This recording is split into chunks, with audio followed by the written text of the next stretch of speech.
미국 주식 지금 완전 파티 분위기죠. 그런데 투자하는 우리 개인들의 심리는 어딘가 묘합니다. 다들 막 환희에 차 있는데 동시에 두려움을 느끼고 있어요. 이러다 거품 터지는 거 아니야?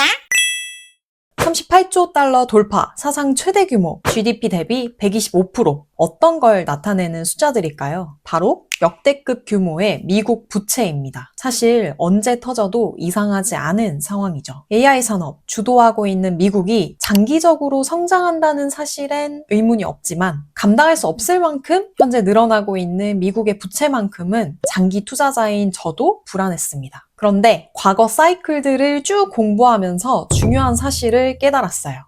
문제는 부채의 규모가 아니었구나. 미국에 대한 확신은 오히려 더 강해졌습니다. 그리고 올해 4월 트럼프 관세 이슈로 미국 주식이 폭락했을 때 저는 퇴직연금의 전액 다 미국 ETF에 몰빵했습니다. 도대체 뭘 깨달은 걸까요?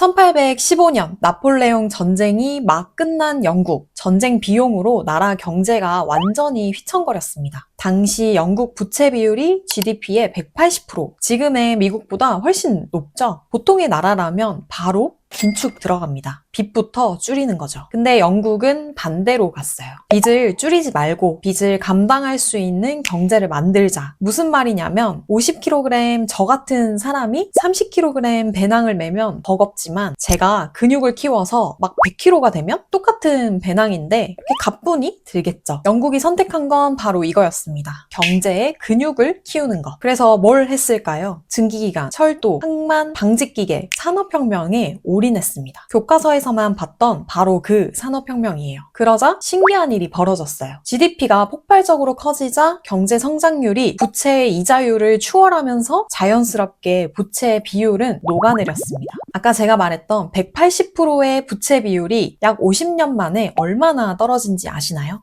40%, 절반 이하로 떨어졌어요. 이건 빚을 갚은 게 아니라 성장으로 녹인 겁니다. 저는 이때까지 사실 단편적으로만 생각했어요. 빚이 많으면 위험하다. 2008년 리먼 사태도 부채의 위험성으로 촉발된 거니까요. 그런데 역사들을 넓은 시야로 바라보니까 진짜 중요한 건 따로 있더라고요. 부채의 크기가 아니라 그걸 버틸 만큼의 성장 엔진이 있느냐. 그게 핵심이었습니다. 이쯤 되니까 떠오르는 나라 하나 있죠?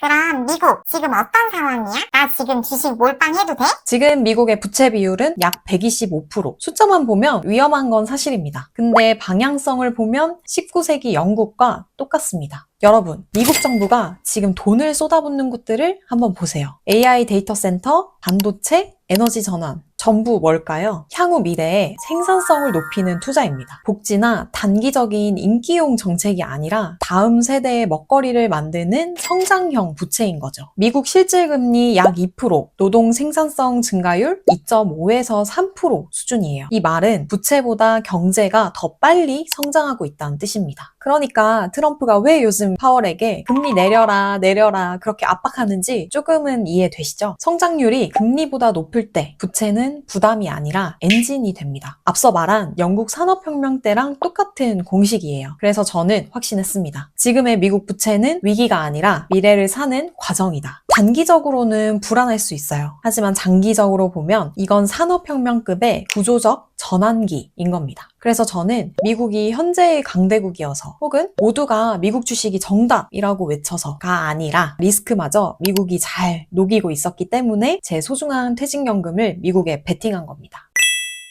그럼 리스크는 앞으로 없어? 당연히 있죠. 부채가 진짜로 위험해지는 순간은 딱 하나입니다. 방향이 바뀔 때. 미국이 찍어낸 돈이 산업과 기술로 가는 대신 복지, 인기 정책, 단기 보조금으로만 흘러간다면 그때가 위험 신호예요. 역사적으로 강대국이었던 나라가 멸망한 과정을 보면 더 명확해집니다. 로마, 도로 대신 무료 곡물 배급에 재정을 썼죠. 청나라, 산업을 키우는 대신 관직을 돈으로 팔았어요. 결과는 어땠나요? 부채의 방향이 미래에서 과거와 현재로 바뀌자 성장 동력은 완전히 사라졌습니다. 그리고 그 나라들 역시 역사 속으로 사라졌습니다. 그래서 저는 앞으로 미국의 부채가 얼마나 늘어나는지보다 그 돈이 어디로 향하고 있는지를 촉각 세우고 지켜볼 예정입니다. 혹시나 위험 시그널을 발견하면 구독자분들께 가장 먼저 공유 드릴게요.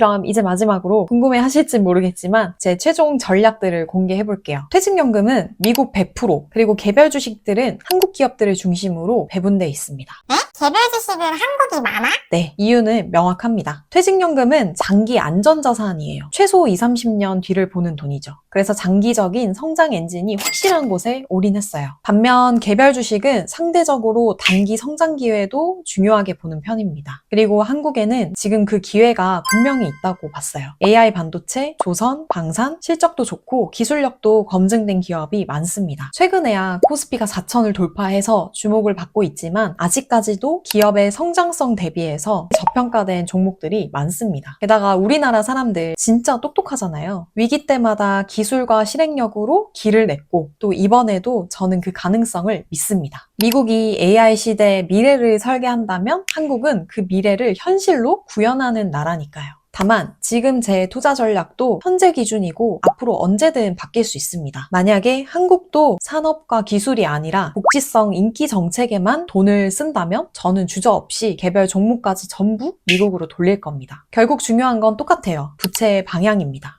저희 부부의 자산 포트폴리오는 조만간 콘텐츠로 풀어볼게요. 마지막으로 한 문장 남기고 정리할게요. 투자에서 진짜 봐야 할 건 부채의 양이 아니라 방향이다. 그리고 그 방향을 미래로 두는 나라가 다음 30년의 주인공이 될 것이다. 오늘 영상 도움되셨다면 좋아요와 구독 눌러주시고 여러분들은 지금 미국과 한국의 방향성 어떻게 보고 계시나요? 댓글로 의견 나눠주세요. 감사합니다.